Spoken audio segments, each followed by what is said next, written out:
Hello, I am Claudia of cake4three. I did many experiments, and I have to say that not always my cakes were successful.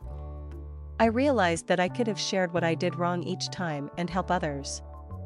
If you have done any of those mistakes, now you understand what you did wrong and have possibly a perfect cake next time. Tip number 1. Read the recipe top to bottom.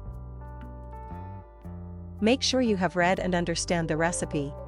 Sometimes there are preparation and terms that are difficult to understand, so you can start with simpler recipes, or you can investigate the steps that are more difficult on different social media to make sure you know how to do all the steps. This also helps you to make sure you have already at home the ingredients and the tools to make the cake, and if not, you can rescue or buy them before start baking. Not always the ingredients are easy to find everywhere. Some are very specific of some countries, or are very professional and not easy to find at supermarket. Again, start simple with what you find easily. Sometimes you have to use some preparation that need to rest few hours, so you need to know what to prepare in advance. On tools, I will do a specific video on idea and suggestions without investing a lot of money on it. Tip number 2. Don't skip any step and pay attention to ingredient temperatures. For instance, one very common practice is to sift the flour. This is not an optional practice, is super important for a successful cake. So read carefully all the steps and make sure you follow all of them. Make sure also you follow the recipe in the same order. The order is important as well. I did many times this mistake. The order of ingredients is also important to make sure the ingredients mix perfectly. Make sure you pay attention to ingredients temperature. At the end, baking is chemical process and is important the temperature to make sure the ingredients express the best outcome. For instance, use eggs at room temperature are very important, because white melts super well at 60 degrees, while yolk would cook at that temperature, so if there are indication on temperature, please follow them. If not indicated, please remember that as rule of thumb, the eggs are at room temperature and whipping cream should be fridge very cold. One investment I suggest anyhow to make is the thermometer, because for €5 or €10 or even less, you can buy one in almost any supermarket or online. Tip number 3. Weight the ingredients.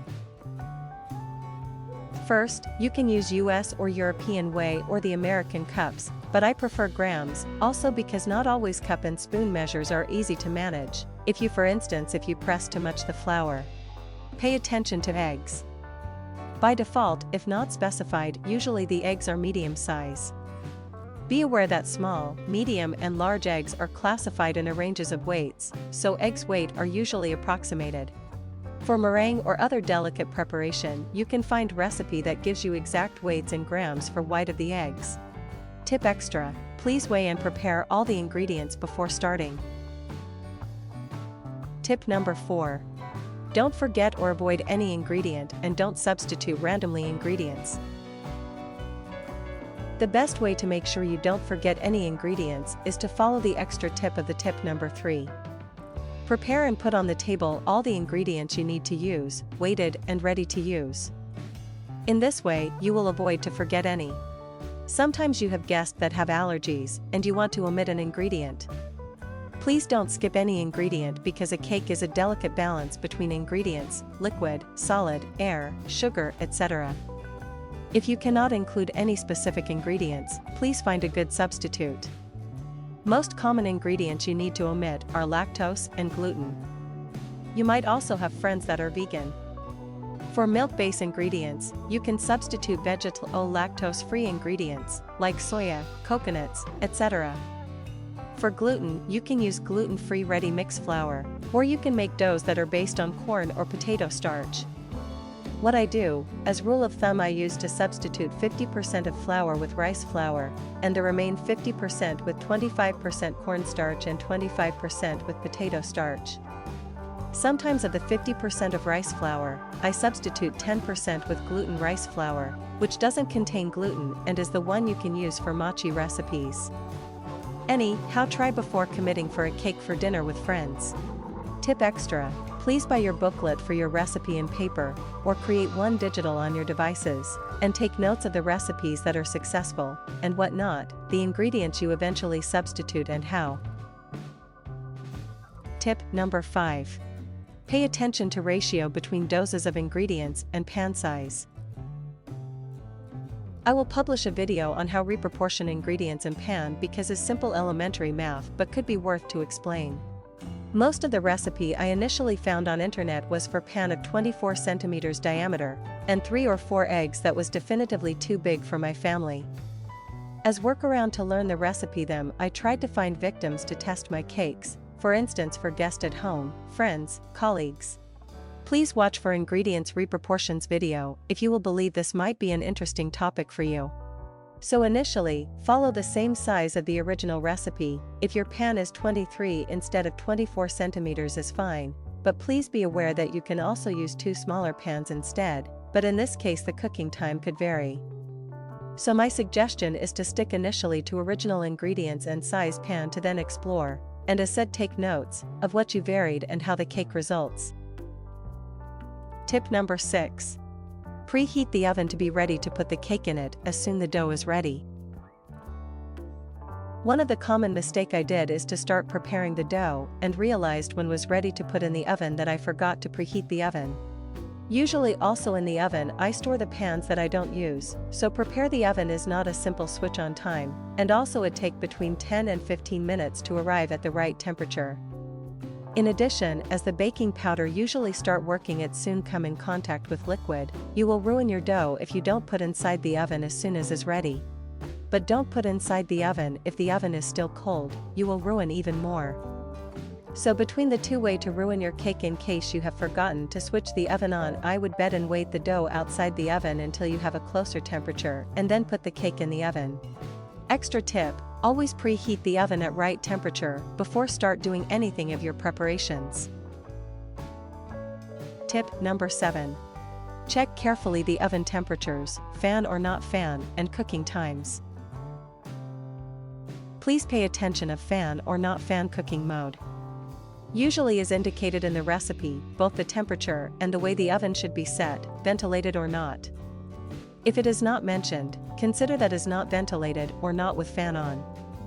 The ventilated cooking is more aggressive, so, depending from the temperature you are baking, you will need to set 10 degrees Celsius less. Usually cakes are baked at 175 degrees Celsius, the cakes that cook longer at 160 degrees, up to a maximum of 190 degrees for more aggressive baking. Meringue usually cooks around 100 degrees, but please follow always the recipe instruction. The oven are all different, so sometimes few degree of difference could speed up or slow down the time of cooking, as well as the size of the pans, and in reality also the material, so the best way is again to try and take notes of how it worked for you. Of course pay attention to Fahrenheit or Celsius scale. Extra tip, don't be too much in stress with temperature, few degrees changes will not make any difference on final results. Tip number 8. For leavened cakes, don't open the oven before 3/4 of the cooking time. This is very important to avoid to make the cake collapse while still in consolidation mode, giving a shock temperature opening the oven. Usually the only reason to open the oven is because you want to check if the cake is ready. This is becoming difficult if it is the first time you cook the cake in a specific pan or at a specific temperature. Anyhow with clear dough is easier, because you can check visually the status of the baking before 3/4 of cooking time. Little more difficult with chocolate-based cakes. As suggestion, follow your recipe step by step the first time and as usual, take notes of the results and variances applied. Tip number 9. Test the cake readiness with toothpick test before taking it out of the oven. The test is super important and cannot be omitted. Usually after 3/4 of time you can do the test, but I usually do a test 5-10 minutes before of indicated time always, also for very well proven recipes. You can use one spaghetti pasta, or a wood skewer stick for deeper pan. Always try to open the oven minimally when you do the test to avoid to decrease in one shot the temperature. Once out of the oven, let cool down the cake before taking out from the pan, usually is suggested 10 minutes at least, but in some cases like chiffon cakes, you have to wait the whole night, usually indicated in the recipe, so don't worry, but as rule of thumb you don't touch a cake, like cutting, decorating, while it's still warm. Tip number 10. Pay attention where you take the recipe from. I found recipes on internet that you can do and redo, also step by step, but you will never reach the desired results. They are simple wrong in one or more steps and will never work. I found recipe with list of ingredients that didn't match the one used in the description. So please pay attention. A good suggestion I can give you is to check the source of the cake recipe. Is very well-known site? Is a very famous chef? Sometimes really unknown site homemade recipes works very well, but again, test them before an important occasion. Let's recap, 10 major tips summary on why your cakes fail and how to fix them. 1. Read the recipe top to bottom. 2. Don't skip any step, for instance sift the flours, and ingredient temperatures, for instance eggs at room temperature. 3. Weight the ingredients, not always cup and spoon measures are easy to manage. 4. Don't forget or avoid any ingredient and don't substitute randomly ingredients. 5. Pay attention to ratio between doses of ingredients and pan size. I will publish a video on how readjust ingredients and pan. 6. Preheat the oven to be ready to put the cake in it as soon the dough is ready. 7. Check carefully the oven temperatures, ventilated or not ventilated, and cooking times. 8. For leavened cakes, don't open the oven before 3/4 of the cooking time. 9. Test the cake readiness with toothpick test before taking it out of the oven. 10. Pay attention where you take the recipe from. Thank you for watching. I hope you find this video useful. If you like it, please click on the like below or subscribe to my channel. Let me know if you are interested in more content of this type, and eventually what you would like to see. If you know anybody interested in this type of content, feel free to share. Thank you again, and stay tuned for my next videos.